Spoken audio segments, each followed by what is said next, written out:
नमस्कार दोस्तों, चलिए जानते हैं हरियाणा के 50 फटाफट बड़ी खबरों को सिर्फ 10 मिनट में। लेकिन उससे पहले आप यह वीडियो कहां से देख रहे हैं, हमें कमेंट में जरूर बताएं।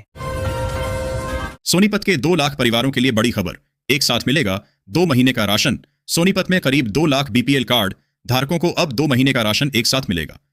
खाद्य एवं आपूर्ति विभाग ने यह निर्णय भीषण गर्मी और गोदामों में नए स्टॉक के भंडारण की तैयारी के चलते लिया है।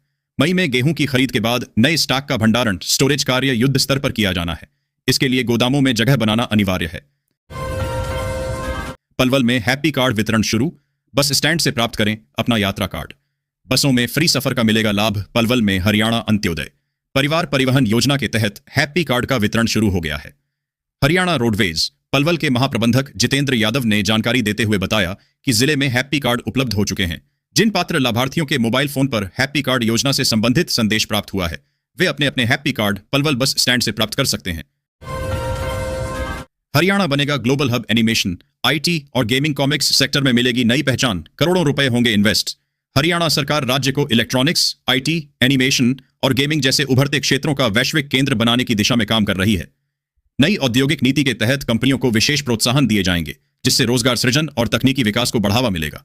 हरियाणा की नायब सरकार राज्य को electronic system design and manufacturing, ESDM, IT, animation, visual effect, gaming sector का ग्लोबल हब बनाने की दिशा में तेजी से कदम बढ़ा रही है। निकाय चुनाव को लेकर हरियाणा ईसी का बड़ा फैसला। दूसरे राज्यों की बहुएं नहीं लड़ सकेंगी एससीबीसी आरक्षित सीटों पर चुनाव। राज्य चुनाव आयोग ने स्पष्ट किया है कि हरियाणा में ब्याही अन्य राज्यों की महिलाएं स्थानीय निकाय चुनावों में एससीबीसी आरक्षित सीटों पर चुनाव नहीं लड़ सकेंगी। उन्हें दूसरे राज्यों से जारी एससीबीसी प्रमाण पत्र के आधार पर हरियाणा में आरक्षण का लाभ नहीं मिलेगा। निकाय और पंचायती राज संस्थाओं के चुनाव में अनुसूचित जाति एसएससी और पिछड़ा वर्ग बीसी के लिए आरक्षित सीटों पर दूसरे राज्यों की महिलाएं चुनाव नहीं लड़ सकेंगी, जिन्होंने हरियाणा में शादी की है। अन्य राज्यों से जारी एससीबीसी सर्टिफिकेट के आधार पर हरियाणा में आरक्षण का लाभ नहीं मिलेगा। हरियाणा में 46 जजों का ट्रांसफर। हाईकोर्ट ने जारी किए आदेश, चेक करें लिस्ट। पंजाब एवं हरियाणा हाईकोर्ट ने 46 न्यायिक अधिकारियों के तबादले और नई तैनाती के आदेश जारी किए हैं। इनमें कई प्रमुख शहरों में जिला एवं सत्र न्यायाधीशों सहित अन्य अधिकारियों को नई जिम्मेदारियां दी गई हैं।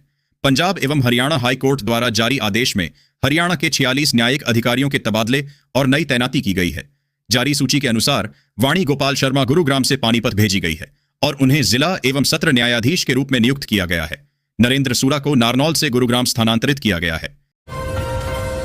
राकेश टिकैत ने चौटाला परिवार को दी एकजुट रहने की सलाह। दिग्विजय ने मानी नसीहत। अभय के तेवर अभी भी तल्ख हिसार में दुष्यंत चौटाला के काफिले को सीआईए पुलिस द्वारा रोके जाने का मामला गर्मा गया है। राकेश टिकैत ने चौटाला परिवार को एकजुट होने की सलाह दी, जिसे दिग्विजय चौटाला ने स्वीकार किया। उत्तर प्रदेश के पूर्व मुख्यमंत्री अखिलेश यादव समेत कई विपक्षी नेता दुष्यंत चौटाला का काफिला रोकने के घटनाक्रम पर सरकार की घेराबंदी कर रहे हैं। भाकियू अध्यक्ष राकेश टिकैत ने दुष्यंत चौटाला व दिग्विजय चौटाला को नसीहत दी है कि इस मुद्दे पर जनसमर्थन हासिल करने के लिए उन्हें परिवार के बीच जाना चाहिए। हरियाणा के स्कूल कॉलेजों में विद्यार्थी करेंगे योग। सुबह 15 मिनट का सत्र होगा अनिवार्य। प्रस्ताव तैयार। हरियाणा के स्कूल कॉलेजों और विश्वविद्यालयों में सुबह की सभा में 15 मिनट का योग सत्र अनिवार्य करने का प्रस्ताव तैयार है। राज्य योग आयोग की बैठक में योग के प्रचार प्रसार और पाठ्यक्रम में शामिल करने पर महत्वपूर्ण निर्णय लिए गए।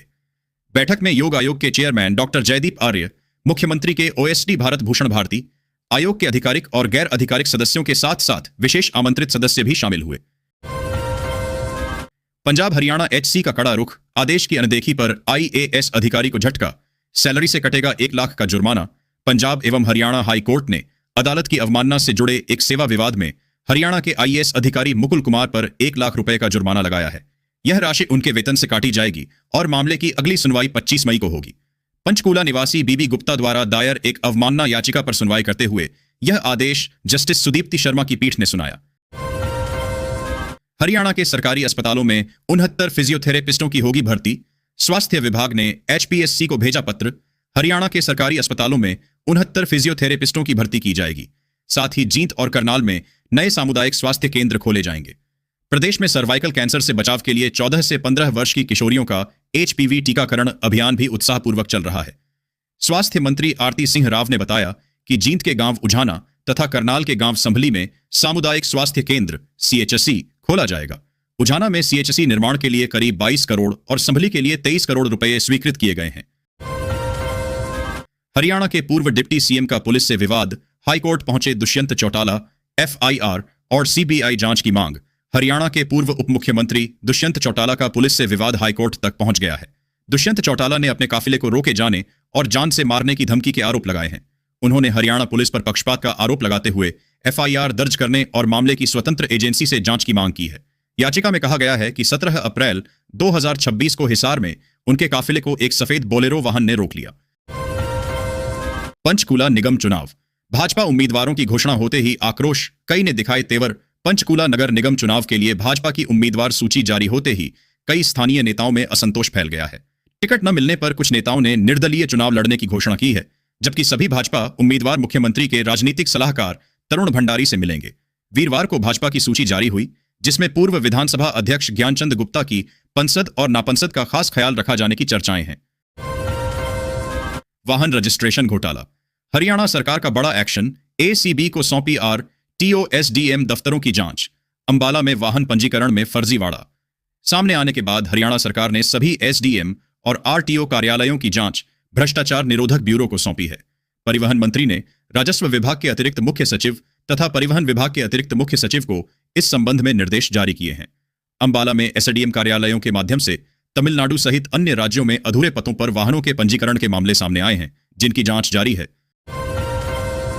शताब्दी एक्सप्रेस में लगेंगे नए कोच, 100 से अधिक ट्रेनों का होगा कायाकल्प। वंदे भारत जैसी मिलेंगी सुविधाएं। रेलवे शताब्दी और जन शताब्दी एक्सप्रेस ट्रेनों का कायाकल्प कर रहा है ताकि यात्रियों को वंदे भारत जैसी आधुनिक सुविधाएं मिल सकें। अधिकारियों को निरीक्षण कर सुधार योजना बनाने और ऑडिट रिपोर्ट प्रस्तुत करने के निर्देश दिए गए हैं।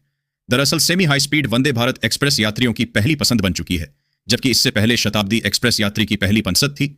वंदे भारत में मिल रही आधुनिक सुविधाओं के बाद अब शताब्दी के पुराने पड़ रहे कोच यात्रियों की पसंद से बाहर हो रहे हैं। बीजेपी टिकट में ट्विस्ट, अंबाला निकाय चुनाव के लिए 11 पुराने और 9 नए नामों की एंट्री। बाहरी उम्मीदवारों पर जताया भरोसा। भाजपा ने अंबाला शहर के 20 वार्डों के लिए पार्षद उम्मीदवारों की सूची जारी की है, जिसमें जीतने की क्षमता को प्राथमिकता दी गई है। इस सूची में पुराने, नए और दल बदल कर आए चेहरों का मिश्रण है। इस बार का चुनाव सीधे सीधे भाजपा बनाम कांग्रेस का मुकाबला जरूर दिख रहा है, लेकिन असल कहानी इससे कहीं ज्यादा पेचीदा है। वजह टिकट वितरण में पुराने चेहरों की वापसी, विपक्ष से आए नेताओं को मौका और नए चेहरों पर जोखिम भरा भरोसा। नगर निगम पानीपत का बड़ा कदम, अब बिना शिकायत के ठीक होगी प्रॉपर्टी आईडी। एनडीसी पोर्टल से सुधरेगी गलतियां। नगर निगम पानीपत अब बिना शिकायत के ही संपत्ति आईडी में क्षेत्र, श्रेणी और अन्य बड़ी गलतियों को ठीक करेगा। टीमें एनडीसी पोर्टल का उपयोग कर गलतियों की पहचान करेंगी और मालिकों को सूचित कर टैक्स भुगतान के लिए प्रेरित करेंगी। नगर निगम के कर्मचारी कंप्यूटर सिस्टम में एनडीसी पोर्टल खोलकर उसमें फिल्टर लगाकर गलतियां वाली आईडी की तलाश करेंगे। फिर ऐसी आईडी की खुद ही फाइल बनाकर उसकी प्रोसेस चलाएंगे। अभी शहर में 1.86 लाख प्रॉपर्टी आईडी है। हरियाणा में पॉलिटेक्निक दाखिला प्रक्रिया शुरू। 14,820 सीटों के लिए इस तारीख तक करें आवेदन। हरियाणा के 38 राजकीय बहुतकनीकी संस्थानों में 14,820 सीटों पर दाखिला प्रक्रिया शुरू हो गई है। इस सत्र में 8 संस्थानों में नए कोर्स भी शुरू किए गए हैं। हिसार के 2 कॉलेजों में 13 ट्रेड्स में 900 सीटों पर, सोनीपत में 9 ट्रेड्स में 690, करनाल, गुरुग्राम, फरीदाबाद, अंबाला के राजकीय बहुतकनीकी संस्थान में 660 से 660, महेंद्रगढ़ में 7 ट्रेड्स में 480, पलवल के मंडकोला कॉलेज के 8 ट्रेड्स में 450, सिरसा के चौधरी देवीलाल राजकीय, यमुनानगर के कॉलेजों में 360 से 360 सीटों पर दाखिले होंगे। गुरुग्राम के मानेसर में अब हर प्रॉपर्टी का होगा डिजिटल रिकॉर्ड। जमीन के विवादों और अवैध कब्जों पर लगेगी लगाम। मानेसर नगर निगम क्षेत्र में केंद्र सरकार के नक्शा प्रोजेक्ट के तहत सभी संपत्तियों का डिजिटल डेटा तैयार किया जा रहा है। यह पहल भूमि संबंधी कार्यों में पारदर्शिता लाएगी, संपत्ति विवादों को कम करेगी और आमजन को सटीक जानकारी प्रदान करेगी। केंद्र सरकार के नक्शा प्रोजेक्ट के तहत निगम क्षेत्र की निजी, सरकारी सभी भूमि का रिकाय नर्ड तैयार किया जा रहा है। लैंड सर्वे में जिला राजस्व विभाग का सहयोग भी लिया जा रहा है। गुरुग्राम में अब तक के इतिहास की सबसे बड़ी कार्रवाई। 5 दिन में 6,000 मकानों के बाहर गिरजा बुलडोजर। नया गुरुग्राम में टाउन एंड कंट्री प्लानिंग विभाग ने 5 दिनों तक चले महाअभियान में 6,000 से अधिक अवैध कब्जे हटाए। अभियान डीएलएफ फेज 1 और phase 2, South City 1, South City 2, Sushant Lok 2, Sushant Lok 3, Sun City, Greenwood City, RD City, Vipul World, Rosewood City, Nirvana Country, Malibu Town, Mayfield Garden, Garden City, Uppal South End और पालम विहार सहित प्रमुख कॉलोनियों में एक साथ सख्त कार्रवाई की गई। हरियाणा में भीषण गर्मी का सितम। पारा 42 डिग्री के पार। जाने कब बदलेगा मौसम। हरियाणा, एनसीआर और दिल्ली में गर्मी का प्रकोप बढ़ गया है, जहां तापमान लगातार ऊपर जा रहा है और कुछ स्थानों पर लू जैसे हालात बन रहे हैं। पश्चिम दिशा से चल रही शुष्क व गर्म हवाओं तथा तेज धूप के कारण पूरे प्रदेश में तापमान लगातार बढ़ रहा है। बुधवार को प्रदेश में अधिकतम तापमान नारनौल में 42.5 और न्यूनतम भिवानी में 27.0 डिग्री सेल्सियस रिकॉर्ड हुआ। सरकारी योजना में मिला प्लॉट बेचा तो खैर नहीं। महेंद्रगढ़ के मंडी अटेली में चल रहा अपात्रों को जमीन बेचने का खेल। महेंद्रगढ़ के मंडी अटेली में सरकारी आवास योजनाओं के तहत मिले प्लॉटों के दुरुपयोग के मामले सामने आ रहे हैं। लाभार्थी इन प्लॉटों को अवैध रूप से बेच रहे हैं, जिस पर प्रशासन ने सख्त कार्रवाई की चेतावनी दी है। विशेषज्ञों का कहना है कि इन प्लांटों की खरीद फरोख्त पूरी तरह अवैध है। नियमों के अनुसार इनकी रजिस्ट्री किसी अन्य व्यक्ति के नाम नहीं की जा सकती, क्योंकि ये केवल मूल लाभार्थी के उपयोग के लिए ही आवंटित किए जाते हैं। महेंद्रगढ़ के 5 गांवों को मिलेगी बिजली संकट से मुक्ति। डालनवास में 33 केवी का सब स्टेशन मंजूर। महेंद्रगढ़ के डालनवास गांव में नए 33 केवी सब स्टेशन को मंजूरी मिल गई है, जिससे बार बार बिजली कटौती और कम वोल्टेज की समस्या से जूझ रहे 5 गांवों को राहत मिलेगी। यह सब स्टेशन सतनाली के 132 केवी फीडर से बिजली प्राप्त करेगा और किसानों व निवासियों को स्थिर विद्युत आपूर्ति सुनिश्चित करेगा। इनमें से किसी भी गांव में थोड़ा सा भी फाई नल्ट आने पर 5 गांव की बिजली सप्लाई बाधित हो जाती है। साथ ही बारडा पावर हाउस ओवरलोड हो रखा है, जिससे बार बार सप्लाई बाधित रहती है तथा लोगों के घरों के उपकरण भी जल जाते हैं। रेवाड़ी जिला सचिवालय में लगेगी एक्यूआई मॉनिटरिंग मशीन। मिलेगी प्रदूषण की सटीक जानकारी। रेवाड़ी जिला सचिवालय में जल्द ही एक्यूआई मॉनिटरिंग मशीन लगाई जाएगी, जिससे शहर के प्रदूषण स्तर की सटीक जानकारी मिलेगी। यह मशीन PM 2.5, PM 10 सहित विभिन्न प्रदूषकों का रियल टाइम डेटा प्रदान करेगी, जिससे प्रदूषण नियंत्रण के प्रभावी उपाय किए जा सकेंगे। धारूहेड़ा में फैक्ट्रियों और भारी वाहनों के कारण प्रदूषण का स्तर हमेशा अधिक रहता है। वहीं रेवाड़ी शहर और अन्य रिहायशी इलाकों का प्रदूषण अलग होता है। MDU में शिक्षकों की गुपचुप ऑडियो रिकॉर्डिंग वायरल। प्रोफेसर ने बताया निजता का उल्लंघन। मचा हड़कंप। महर्षि दयानंद विश्वविद्यालय MDU के UIT में शिक्षकों की बिना अनुमति ऑडियो रिकॉर्डिंग का मामला सामने आया है, जिससे हड़कंप मच गया है। फैकल्टी सदस्यों ने इसे निजता का उल्लंघन बताते हुए तत्काल जांच और दोषियों पर कार्रवाई की मांग की है। यह भी आशंका जताई गई है कि ऐसे उपकरण केवल एक स्थान तक सीमित नहीं है, बल्कि पूरे विश्वविद्यालय परिसर के कई हिस्सों में लगाए जा सकते हैं, जिससे निजता और संस्थागत सुरक्षा पर खतरा पैदा हो रहा है। सोनीपत में मच्छर जनित रोगों पर लगाम। स्वास्थ्य विभाग की 166 टीमें मैदान में। सोनीपत स्वास्थ्य विभाग ने जिले को मच्छर जनित बीमारियों से मुक्त करने के लिए 166 विशेष टीमें तैनात की हैं। ग्रामीण क्षेत्रों में टीमें घर घर जाकर लोगों को पानी के ठहराव को रोकने और स्वच्छता बनाए रखने के लिए प्रेरित कर रही हैं। वहीं जिला नागरिक अस्पताल व खानपुर कलां के मेडिकल कॉलेज में डेंगू की निःशुल्क जांच की सुविधा है। सोनीपत बिजली निगम के एसआई गीतू राम तंवर की अग्रिम जमानत याचिका खारिज। आपत्तिजन टिप्पणी को अदालत ने माना गंभीर कृत्य। सोनीपत अदालत ने उत्तर हरियाणा बिजली वितरण निगम के अधीक्षण अभियंता गीतू राम तंवर की अग्रिम जमानत याचिका खारिज कर दी है। अधिवक्ता परमदीप सिंह की शिकायत पर थाना सिटी सोनीपत में 10 अप्रैल को गीतू राम तंवर के खिलाफ मामला दर्ज किया गया था। आरोप है कि इंटरनेट मीडिया पर प्रसारित एक वीडियो में याचिकाकर्ता ने एक विशेष समुदाय के विरुद्ध अत्यंत अशोभनीय और भड़काऊ भाषा का प्रयोग किया, जिससे सांप्रदायिक वैमनस्य फैलने और कानून व्यवस्था बिगड़ने का खतरा पैदा हो गया। हरियाणा निकाय चुनाव के लिए अब तक 83 नामांकन दाखिल। INLD ने घोषित किए मेयर उम्मीदवार। हरियाणा में स्थानीय निकाय चुनावों के लिए नामांकन प्रक्रिया तेज हो गई है। अब तक कुल 83 नामांकन पत्र दाखिल किए जा चुके हैं।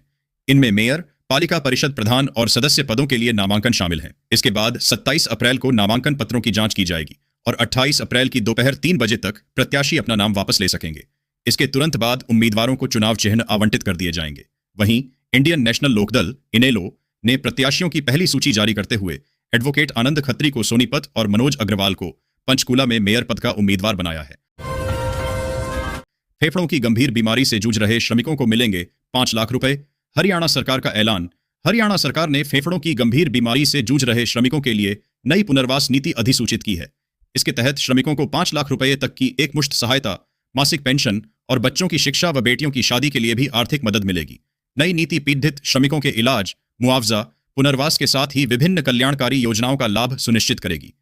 न्यूमोकोनियोसिस मरीज की मौत के बाद आश्रितों को 1 लाख रुपए देने के साथ ही अंत्येष्टि अनुष्ठानों के लिए 15,000 रुपए दिए जाएंगे। हरियाणा CM नायब सैनी का दावा। बंगाल में भाजपा का एकतरफा माहौल, पंजाब में भी खिलेगा कमल। हरियाणा के मुख्यमंत्री नायब सिंह सैनी ने गुरुग्राम में कहा कि बंगाल चुनाव में भाजपा के पक्ष में एकतरफा माहौल है और दीदी की विदाई तय है। बुधवार को हरियाणा मंत्रिमंडल की बैठक की अध्यक्षता करने के लिए साइबर सिटी पहुंचे। मुख्यमंत्री नायब सिंह सैनी ने राजनीतिक विषयों पर किए गए सवालों के जवाब में कहा कि बंगाल का माहौल पूरी तरह बदला हुआ है।